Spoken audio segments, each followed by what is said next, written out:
ସେମିତି ଗୋଟେ ଭିଡ଼ିଓ କରିଦେବେ କହିଦେବେ ବଢ଼ିଆ ହେଇଛି ଗୋଟେ କିଛି ହେବନି। ସମସ୍ତଙ୍କୁ ନମସ୍କାର।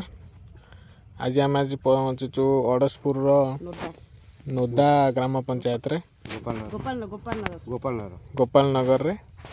ଆଉ ଏ କ୍ଷେତ ଆପଣ ଦେଖୁଛନ୍ତି ଏ କାକୁଡ଼ି ଲାଗିଛି ଏଠି। ଏଥିରେ ଆମର ଇକୋ ହରିଆଲି ଆମର ଲାଗିଛି ପଡ଼ିଛି। ଆମର ଜଣେ ଚାଷୀ ଭାଇ ଅଛନ୍ତି, ଆମେ ତାଙ୍କଠାରୁ ଶୁଣିବା ଯେ ଆମର ପ୍ରଡ଼କ୍ଟର କ'ଣ ରେଜଲ୍ଟ ଅଛି। ସାର୍ ଆପଣ କେବେ ୟୁଜ୍ କରିଛନ୍ତି ପ୍ରଡ଼କ୍ଟ? ଆଉ 2-3 ଦିନ ୟୁଜ୍ କରିଛୁ। ଆଚ୍ଛା, କ'ଣ ଆଥର ଇଏ ଦେଖିପାରୁଛନ୍ତି? ନା ଭଲ ପରିବର୍ତ୍ତନ ହେଉଛି ଗଛ। ଠିକ୍ ଅଛି। ଆଉ ଆଗକୁ ଆପଣ ଜୈବିକ ସାର ମାନେ ଜୈବିକ କ୍ଷେତ ୟୁଜ୍ କରିବେ ବୋଲି କ'ଣ କହୁଛନ୍ତି? ସମସ୍ତେ ୟୁଜ୍ କରିବା କଥା ନା ନାହିଁ? ହଉ ଆପଣ ଯାହା କହିବେ ଆମେ ୟୁଜ୍ କରିବୁ। ଠିକ୍ ଅଛି। ଯଦି ଆର ଆଉ ଯାହା ଆଗକୁ ପରିବର୍ତ୍ତନ ହେବ ତାହେଲେ ଆପଣ ତାକୁ ଆମକୁ ଜଣାଇବେ। ଆଉ ଆପଣଙ୍କର ଗ୍ରାମ ପଞ୍ଚାୟତରେ ଯେଉଁମାନେ ବି ଚାଷୀ ଅଛନ୍ତି ଆମେ ତାଙ୍କୁ ଏ ପ୍ରଡ଼କ୍ଟଟା ସେୟାର କରିବା। ହଉ ଠିକ୍ ଅଛି।